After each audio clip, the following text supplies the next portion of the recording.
Hey everybody, hope everybody's doing well. Man, great day just for our program. Started off with the pro day, great opportunity, tons of pro personnel in here. Opportunity for our guys that have finished their careers to go out and perform in front of them and put their best foot forward. Thought our players did a great job during the course of the morning representing themselves in the program, and enjoyed the opportunity for to talk about them, about their careers and who they are with the personnel that was here. Great representation from almost every team, and then this afternoon, really exciting day for us.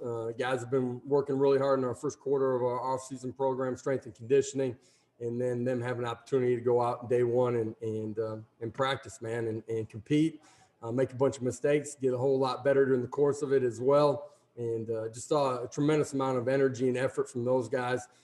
Took coaching extremely well, really positive with each other. A lot of things that we've been working off as far as our accountability and just the way we communicate and interact with each other, players and coaches alike.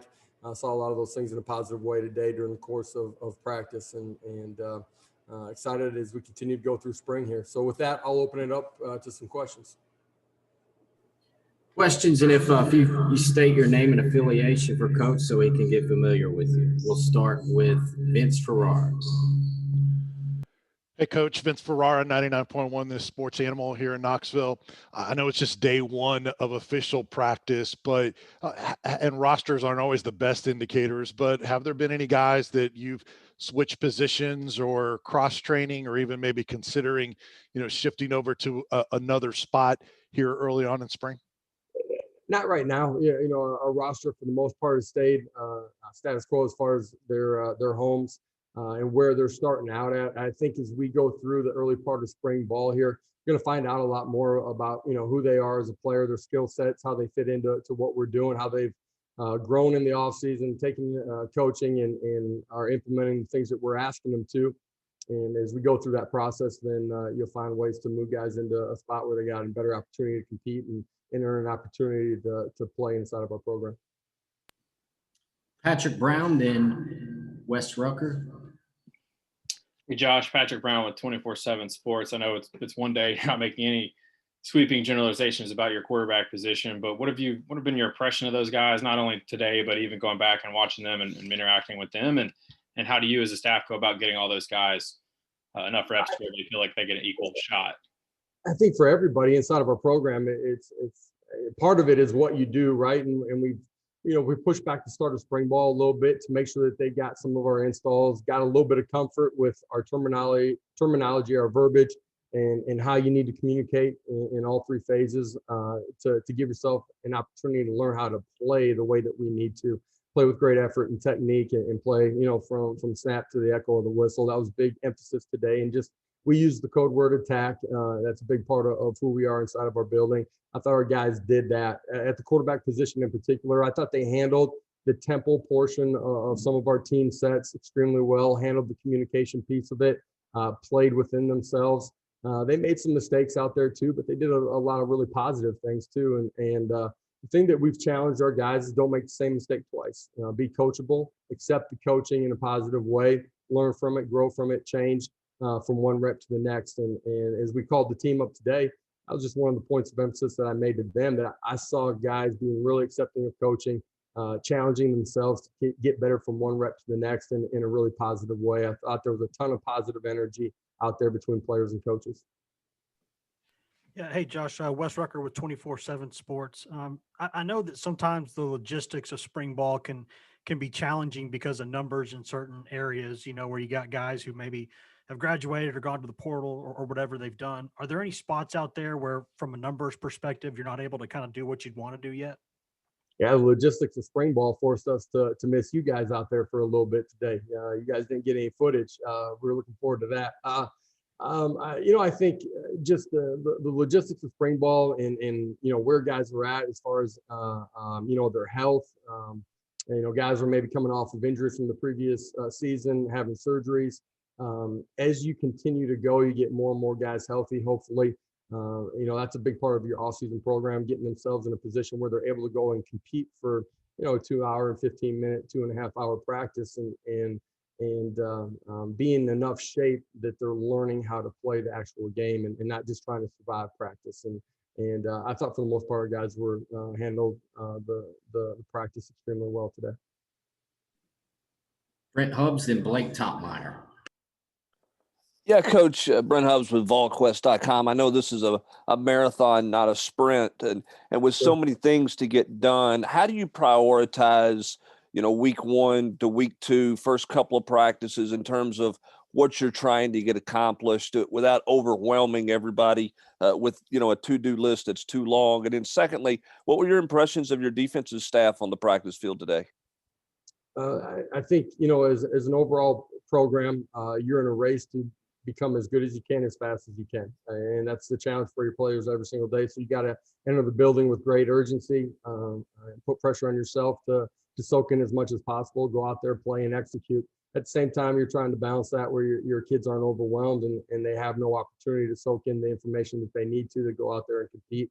And you can't find out who they are as a player. And so in all 3 phases, you're balancing, your installs. You got to understand that it's year 1. Your system may be this, but it's year 1, practice 1 for your guys. And so you spoon feed them. You give them an opportunity to soak in what you've done. That's a part of why we backed up spring ball to make sure that they had an opportunity to get some of that information beforehand, get some of your playbook digested. You push it as far as you and as fast as you possibly can before you get to spring ball. You come back. And now you're back to a day 1 install. As your players came back to day 1, man, I think they grabbed on to a whole lot more than you probably even thought that they would as you get ready for practice 1. And I thought we handled that in a pretty good way.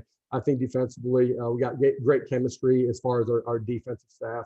A bunch of guys that believe in what we're doing. Who's leading that room? Great confidence in Coach Banks, from myself, but from everybody inside of the defensive staff room. Some of those guys have worked together. I think that chemistry is important. There's a great level of trust between those guys, and our players on the defensive side of the football can feel and sense that as well. They're playing with great energy. I thought they did a really good job communicating all 3 levels today. A point of emphasis for us, eliminate bus and be able to line up, play assignment sound, and play with great technique. Hey, Josh, Blake Topmeyer with the Knoxville News Sentinel. Did Caden Salter practice today? Caden is not on the practice field today. Why is he not practicing? Caden's part of a group of individuals that are suspended from team activities at this point. Is there any timeline for those guys to return to practice? There isn't. That's being handled on campus, and as we receive information, we'll act accordingly. There's high expectations, high standards to represent Tennessee football, and at the same time, we're going to stay true to those kids and support them as they go through this process. And as we gain information, we'll be able to share that. Thanks. Austin Price, then David Oven. Hey, Coach, Austin Price, VolQuest.com. Most of the offseason since you've been here has been about kind of building the kids up and positive talk. How do you continue that once you go to the practice field while turning up the intensity and focus towards, becoming better between the white lines? I think every day is about competition inside of this building. We want to recruit great competitors that are passionate about the game of football. We're going to push them to go be their best every single day, but you can do that in a positive way. And I think our staff is built and wired that way. Our players have understood the consistency in our communication and our standards and how we're going to make sure that we're making them toe the line in that. I think they've appreciated that. They wanted it. There's high expectations inside of our locker room. We have a lot of really good football players here that are very prideful and in all reality, not excited about what happened a year ago and believe that we can be a whole lot better. And that's what we're building to and working towards every single day. Our coaches aren't going to change who they are based on whether we're on the field or not in the field. We have high standards. We're going to make sure that our players are meeting those standards. We're going to be positive and consistent in the way that we communicate with them. And if you do that, your players gain a great trust level in you, not just a respect factor, but a trust level in you that they know exactly who and what you're going to be every day. And if they do that, they're able to go cut it loose and go compete at a really high level. The thing that I love about this group is that there's some leadership that's starting to take place where they're starting to hold the guy to the left and the right accountable too. And great teams championship teams, it's always built from within the locker room. That standard's got to be held from the players all day long in everything that they do. And this group's starting to grow in that way. Josh, David Oven with The Athletic. When you look at this team, not necessarily based on just today's practice, but your assessment just wholly in general, what do you see as some of the deficiencies and strengths of this team right now? I think we got this is day one, year one of spring ball for us. We got a long ways to grow. You got to develop the talent that you have inside of your roster. You got to develop depth. You got to develop or go recruit players and create some of that depth as well. We got a long ways to go, but I do like this group because they're prideful, they care, they're coachable, they're going to work extremely hard when they step between the white lines. They've done that in the off-season program. They did that today. If we continue to build on that every day, then we're going to give ourselves a chance. What kinds of things did you see from them today that told you these guys care? I think just, some of the things that I already talked about. One, energy extremely high. Day one of spring ball, easy to do that. Day two gets a little bit tougher. Who are we as we come back, a couple of days from now? That will be telling too. The energy and effort, the way that they played when we were in our team sets, but the way that they approached their individual periods, the way that they took coaching, changed something from one rep to another rep, tells me that there's a high care factor. The ability to see some of your leaders start coaching guys in their position group is a really positive thing, and they did it in a positive way. Those things tell you that this group's got a chance. Ben McKee, then Rick Russo. Ben McKee of Rocky Top Insider and the Swain event. Josh, you talked about pushing spring back so that the quarterbacks and the team in general can have a better grasp of the playbook. And it seems like you liked how they handled practice today. Do you think that's a result of being right where you want them to be in terms of grasping the playbook as spring is beginning? Yeah, right where you want them to be might not be the right way to phrase it. I think as a coach, you always want to be further ahead than where you're at. You're never accepting of where you're at. You're always pushing forward. But I do. We got guys that they've been great inside the meeting room. A bunch of guys that are learning how to put in extra time and effort, meet with coaches on top of what's required. Players meeting together, watching film together. Those are the things. Everybody. There's an NCAA requirement or max number of hours that you get with them, man. Great players, great teams. They're going to go above and beyond that all the time, and our guys are learning how to have really good work habits. Hey, Josh, Rick Russo, WVLT Sports. There's no question it's been a whirlwind time for you and your staff coming on board. What was the feeling like for you being out there today as Tennessee's football coach? Just excitement, man. From the time we got a chance to meet with them this morning to the time, you see some of your guys that are finishing their career here, you have an opportunity to work out at Pro Day, but then the opportunity to step on the grass and the turf, I guess, in the indoor, but have an opportunity to go put everything together and go compete. 120 guys and coaching staff and all the support staff. There's so much time and energy and work that leads up to those moments where you get an opportunity to truly go out and compete the way that you want to as a full team. Just excitement, man. And I got a note full of things that we got to correct as players and coaches and support staff for the next practice. But I love the energy and effort. And if you get those things from your players, great energy, great attitude, and you become a tough football team, then it's a lot of fun to coach that type of group.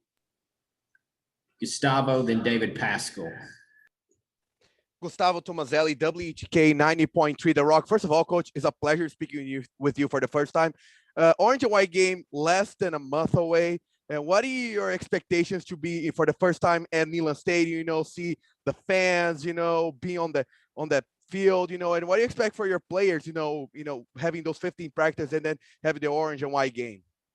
I think great excitement, anticipation. Anytime you get an opportunity to go compete inside of Neyland Stadium, it's an unbelievable venue. Having played here as a competitor, excited to be able to showcase who and what we are as a program as we build this football foundation here and be able to showcase it to the fans here inside the state of Tennessee.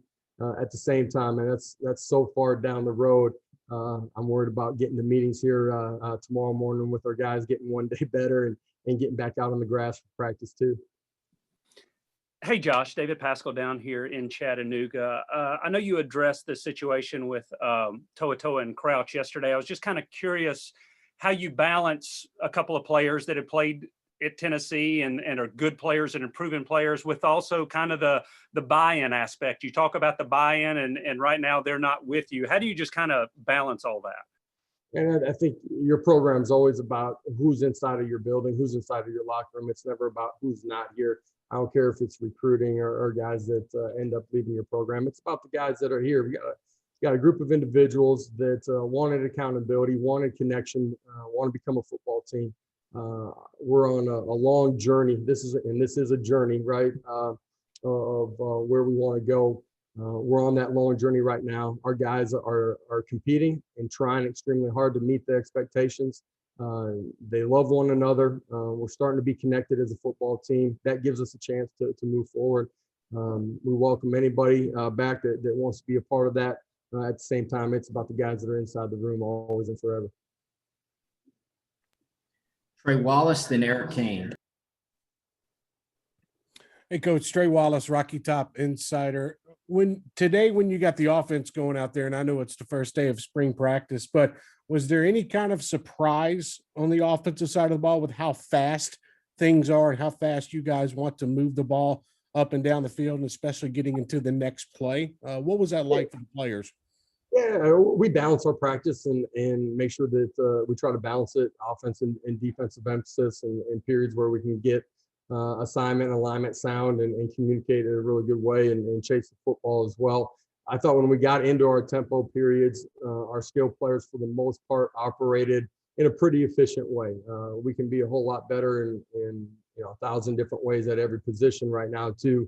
But overall, I think for day one, they had a fairly good grasp and understanding of how we want to operate.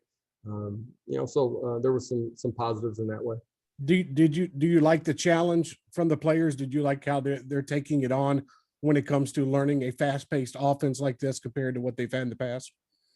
Absolutely. The energy, excitement, the want to, with what we're doing offensively, the buy-in has been fantastic. Guys want to learn how to play the way that we're going to play. They want to be efficient. It's a prideful group of kids, and that's on the offense side of the ball and in everywhere inside of our locker room. The expectations and standards here are extremely high, and that's from within our building.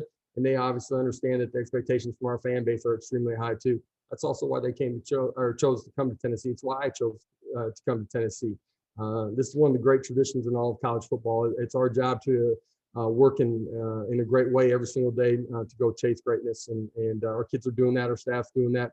Got a long road to haul right now, but we're going to get there.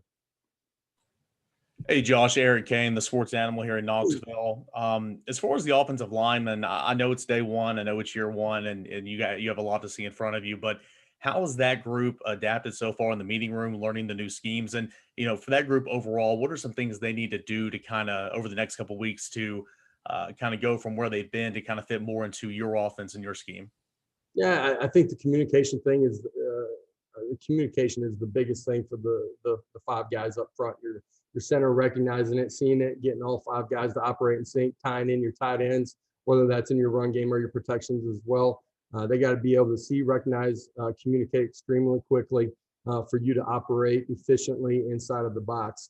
Our guys are training themselves to do that. They have great urgency. It's a group that's only going to continue to get better. Today's a tough day to see O-line and D-line play inside the box just because you're in helmet and nothing else, right? So you're going to find out more about your front seven, your offensive line here as you get into helmet and shoulder pads here a couple of days from now. But I like the group. They compete hard and they want to be good. All right, thank you, Coach. That concludes this press conference. We'll have players tomorrow, approximately 1:05, 1:10. We'll send out a link. Thank you.